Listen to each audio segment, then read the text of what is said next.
சஹாபிகள் சொன்ன ஒரு செய்தி இமாம் புகாரி எழுதுவார். ரொம்ப ஆச்சரியமான செய்தி.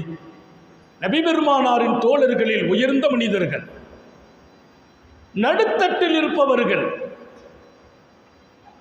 அப்பரில் இருப்பவர்கள், உயர் கிளாஸ் மனிதர்கள், மிடில் கிளாஸ் மனிதர்கள், லோ கிளாஸ் மனிதர்கள் எல்லோரும் உண்டு. ஆனால் ஒவ்வொரு சஹாபியும் சொன்ன வார்த்தை என்ன தெரியுமா? நாயகம் ஸல்லல்லாஹு அலைஹி வஸல்லத்தை போய் சந்தித்தேன், அவர்களின் பக்கத்திலே உட்கார வைத்து பேசினாங்க. ஆனால் எனக்கு கொடுத்த மரியாதை யாருக்கு கொடுத்துருப்பாங்கன்னு தெரியல. இதையெல்லாம் விட மேலாக என் மீது தான் அவர்கள் ரொம்பவே சிரித்ததோடு எங்கே கூடுதல் அன்பு வைத்திருந்தார்கள். அந்த பெரிய தரத்தில் இருக்கவர் சொல்வார், என் மேலே தான் ரொம்ப அன்பு வச்சிருக்கிறாங்க. இன்னொருவர் சொல்வார், என்ன மாதிரி யாரு மேலே அன்பு வைக்கவில்லை. இங்கே ஒரு கட்டம் சஹாபிகள் வந்து கேட்குறாங்க, யா ரசூலல்லாஹ், என் மீது தாங்கள் எவ்வளவு அன்பு வச்சிருக்கிறீங்க கேட்குறாங்க.